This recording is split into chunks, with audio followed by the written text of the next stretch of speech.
هو ممكن ربنا سبحانه وتعالى يسارع في هوى أحد من خلقه؟ مين؟ رسول الله صلى الله عليه وسلم. بعض الناس بيبص لي بيقول يا عم الشيخ انت ازاي تقول الكلام ده؟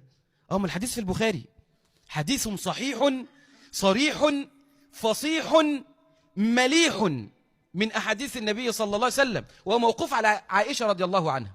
اسمع، سيدة عائشة رضي الله عنها تنظر إلى زوجها النبي صلى الله عليه وسلم وتقسم له، بتقول له إيه؟ حديث في البخاري، حديث صحيح. بتقول له إيه؟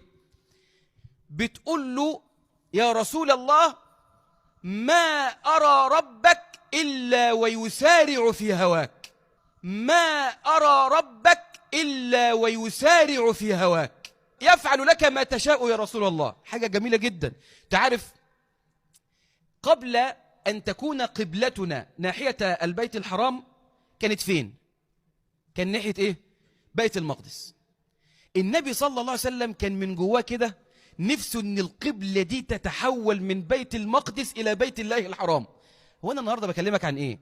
بكلمك بس عن جزئية أن النبي صلى الله عليه وسلم قدره عند ربه عظيم، فالنبي صلى الله عليه وسلم يريد أن تتحول القبلة من بيت المقدس إلى بيت الله الحرام. أنت عارف كان يخرج يعمل إيه؟ يخرج كده إلى الطرقات ويديم نظره إلى السماء، يقعد يبص في السماء كده ويقلب نظره إلى السماء، ونفسه بس مش قادر يقول، يعني ما بيقولش للرب العالمين سبحانه وتعالى يا رب حول لي القبلة، بس هو من جواه نفسه أن القبلة تحول من بيت المقدس إلى بيت الله الحرام، فكان يديم نظره إلى السماء. بقول لك يسارع في هوى النبي صلى الله عليه وسلم. عارف ربنا يعمل إيه؟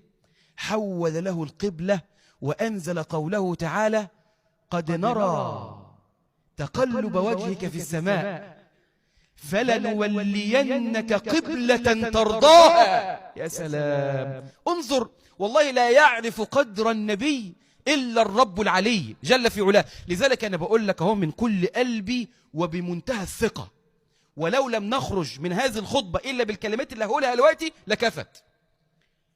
أكذوبة كبرى، أكذوبة كبرى من يقول أن اتباع النبي صلى الله عليه وسلم وأن التدين تشدد. في بعض الناس متركب في دماغها المسألة دي، فلان متدين يبقى متشدد. ما حصلش، ما حصلش، هذا منه وليس في سنة النبي صلى الله عليه وسلم. النبي صلى الله عليه وسلم لم يكن عنده تكلف قط، وما أنا من المتكلفين صلى الله عليه وسلم وبارك عليه.